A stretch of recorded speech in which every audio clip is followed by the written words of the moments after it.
Hi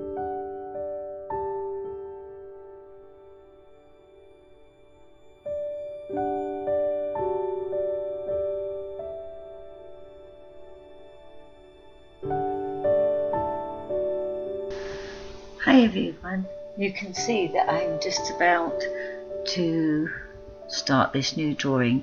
It was inspired by one of my students. We are looking at a GCSE project and we're looking at camouflage, and we're at the moment looking at different artists working in black and white, and he is a very gifted young chap. And he is making a chess set, and I said, what about let's have a go at making a white knight against a black chessboard, and that the white would blend into the squares. So this is what I am designing at the moment. I'm just drawing it. It's on A3 piece of paper, and I'm drawing the horse first, and I will, once I've got it right,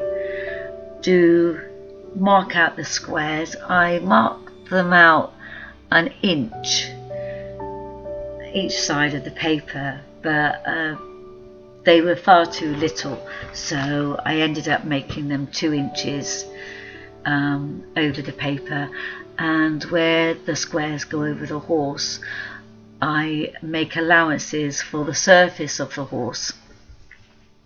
It doesn't show up brilliantly, but unless you give it a go, how are you supposed to know whether it works or not? And like I always say, it's better to give it a go than not have a go at all. You can see I'm using a big ruler now to mark it all out. So yeah, if you do have an idea, even if you don't want to make it into a final piece, just bung it in a sketchbook somewhere, you know, just have a go, get it out there. And I mean, you can always look back at it and then, you know, make some modifications like I could with this one. You know, I could minimize it a lot more, maybe. I don't know. Still, the jury's still out on this one anyway. But I do hope you enjoy watching me make it. And as you can see now, that I am imagining that the pencil is going over the surface of the horse's face and all the contours, and that's why it looks a bit more like a flag than a chessboard there, as you can see. In fact, it looks quite good just with the lines on it actually. But there you go. Anyway, in the life of B, this is the 2019 Swindon Open Studio, and today is the second day. We have it over 2 weekends, and the weather here is awful. We had 25 degrees yesterday, and today lashings of rain, and the town that I live in has had its marathon, so a lot of people are probably confused, lost with the road signs. The ones that live more in the town centre will probably get more visitors, but at the moment, until they clear the signs away, we probably will not have that many visitors. So it's giving me the chance to finish this work and edit this video. So you are the winners. We've had some sad news this week. One of our fur babies died, Roops, which is really sad because he's been with us for 8 years, and he was a marvellous cat. He wasn't the most friendliest cat, I must admit, and we've had quite a few adventures with him. We had him as a kitten. My son had a litter of kittens and he gave me one, and he travelled all the way to Manchester from where we live in Swindon, which is about just over a 200-mile drive, and he wouldn't stay in the little cardboard box. He came out and plonked himself on the side, so I carried him all the way in the Land Rover to Manchester. And when he got a little bit older, when he was allowed out, he managed to get himself trapped in the next door neighbour's garden, so we had to lift up the fence, crawl underneath and get him back. he brought back these amazing black caterpillars that looked like he had a big Mexican moustache on his face. Frightened us all to death because we've never seen caterpillars like it. He fell out the bedroom window when he was little. He went out at night, and the first night he went out, we lived down a little terraced house with a cobbled backyard, and he ventured out, and Eddie was really worried about him being on his own, so he followed him out, and he watched him go up to these other cats that were sat in a circle under a lamp, a street lamp, and there was some fish in the middle. And Rupert walked up to them, sat down, looked around and thought, wow, I'll have that if none of you are eating it. And the other cats did, and Eddie said he's going to be fine.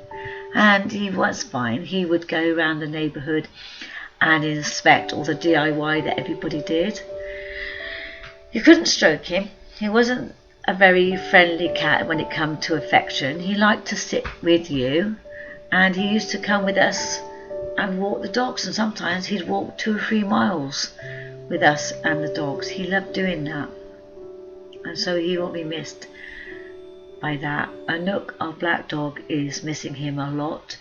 When she was a little puppy, she came running around the corner and the cat had come home, and we had wooden floor, and she slipped as she was running and smashed into the cat.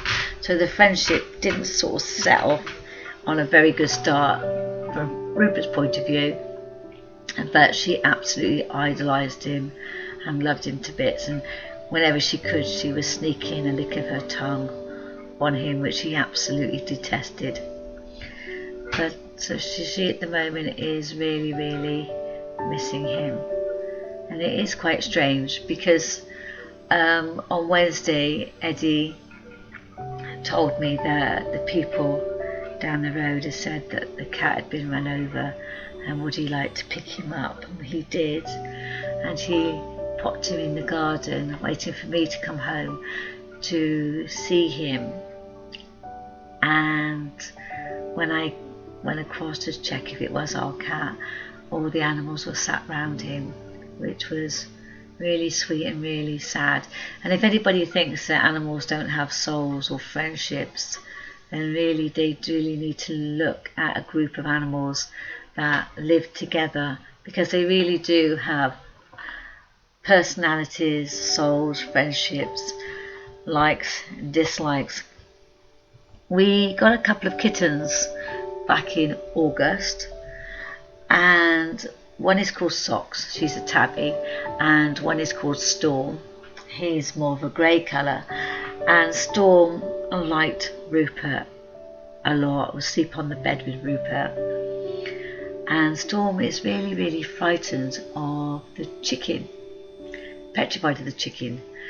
But over the day since they've been going out, because they're all ready to go out, I found him under the garden table, sat next to the chicken. So Storm has a chicken as a friend, and it's just really weird that you can have dogs with rabbits and the cats with guinea pigs and chickens, and they all seem to know that they all live in this house together. We're all one big family, and they don't try to hurt one another, which is amazing. And I think the kittens are a little bit sad that Roops has gone, and he's going to leave a big hole in our lives. He used to go on holiday with us in our caravan, and when we were moving from the north to the south, we had a house that we were renting, and we had the house up north, and we would be moving furniture slowly backwards and forwards because I had to wait for my teaching contract to end in the summer so we could move down south. And he would quite happily jump in the Land Rover, come down south to his country mansion where there were lots of birds and mice, trees and long grass, and he would explore, and then he would jump back into the Land Rover and go back up south. and move into his townhouse. And he was the first to jump out the Land Rover and go down the back alleys and tell all his cat friends of his adventures. He was such a brilliant cat, like that. He also, I think now he's gone, the squirrel population will explode, because he wasn't backwards and coming forwards to killing things. We often have rabbits and squirrels and rats and all kinds of things plonked on the doorstep, which he'd bring home. And about 3 months ago, Roops had a nasty accident. He'd been missing for about a week, and we were giving up hope when the man a few doors down said that Rupert was in his porchway and he thought he'd hurt his back leg. And when we took him to the vets, he had torn the tendon on his hind leg. And we asked if he'd been run over, and they said no. If a cat's been run over, the nails are loosely damaged. But he'd actually damaged his hind leg tendon, and he'd had to go on box rest until it could heal himself. And it took a long time for Rupert to begin to walk properly and not wobble, but first for Roops, he just soldiered on, and eventually he was running up and down stairs, out and about, and recovered quite nice. So it is a shame to think that now he's gone, and we do believe that he was run over. So he's going to leave a big hole, no doubt about it. So anyway, going back to the picture, when you fill in the squares of the horse, don't concentrate on the picture as a whole. Just think about the darks and the lights and the contours within each little square, and that's quite a fun exercise in itself. It really takes you off into another dimension. And talking about dimensions, I have another tale to say about the chicken. As a lot of you know, we have a bantam, our last bantam, that actually there was about 10, and she's the one that survived the fox because she's quite feral. She flies away. Well, the weekend before we lost Rupert, on the Friday morning, the chicken always tries to come in because the ladies that come to my print workshop always feed her breadcrumbs. And in the afternoon, at lunchtime, Bib, for that's her name, normally goes off and lays an egg. And I had seen her on the Friday laying the egg, and I go off after print and have a lunch with my friend. And in the evening, we didn't see Bib. And Eddie asked when was the last time I saw her, and I told him. And Saturday came, and no Bib. And because we'd lost our rabbit about a month ago to the fox, we were sad because we thought Bib had been taken by the fox. But we did think it was a bit strange that there were no feathers and she hadn't put up much of a fight. Anyway, Bib, I'm really sorry that this is a bit of a pause, but in the drawing process is that people did come round to the studio, and I'd forgotten that I'd left the camera on because they'd come quite a long way to see me. Anyway, just enjoy the story. On the Sunday, we are decorating our bathroom, and Eddie's making some modifications. And when he was collecting his tools, this white bucket was in his way. So he picked up the white bucket, which was upside down, and saw what looked like a squashed egg. And he looked at it and put the bucket down, picked up the bucket again, and this time there was a whole egg on the floor. It was a bit like a magic trick. So he put the bucket down and sort of scratched his head, picked the bucket up again, and there was the egg and this smashed egg on the floor. So he turned the bucket upside down, and there was a chicken squashed at the top of the bucket. and she had plucked all her feathers out to keep cool because it had been hot. And the only thing we can imagine that she had done was she jumped off her roosting place where she laid her eggs, landed on the rim of the bucket tipped over and encased her in the bucket, and there she was. And we gave her some water and we left her quiet, and eventually she poured herself up. And at the moment, now I'm looking out my studio window, she's doing the rounds and telling everybody what her business is about. She's quite a funny little bird, really. She does come in and roost on the back of our sofa, but you know, when the kittens first arrived, she was so frightened of them that she would come and fly and try and land on my head to get away from them, like I was her mum and I could protect her. But when the kittens realised that she was a tour de force to actually tackle, she doesn't do that anymore. But she is funny, and I must admit, she is loved by an awful lot of people. And as you can see now, the guests have gone. So I'm back there working. It is lovely having open studios, seeing people come around and see your work, and it does give you time to reflect and think about your work. So yeah, that was the tale of our adventures this week. Just trying to think what else has gone on in my life this week. You know,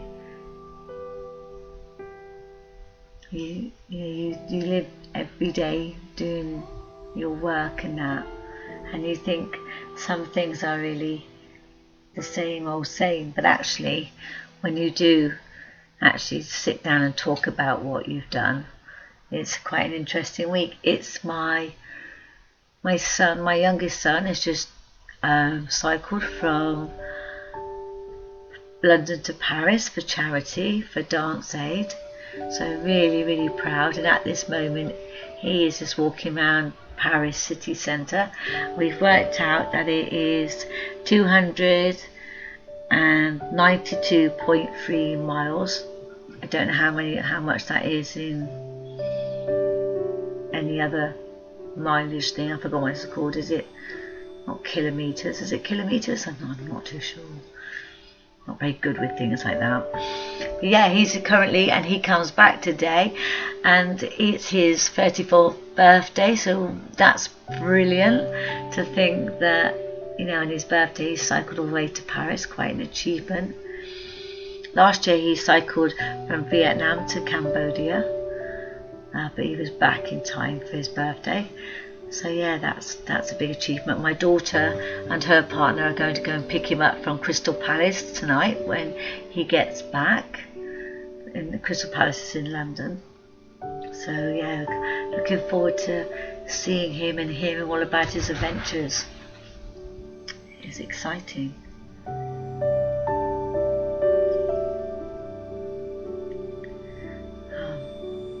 You know, sometimes your brain just goes to sleep. My brain has gone to sleep. I've worked so hard for Swindon Open Studio event, you know, and it's just tiring. But anyway, here's my finished composition. I do hope you like it, and I do hope you enjoy the story too of our little lives in the wood. So please thumbs up, comment, like, and most of all, please subscribe. And I will see you all soon, and hope you have a lovely weekend. God bless. Bye bye.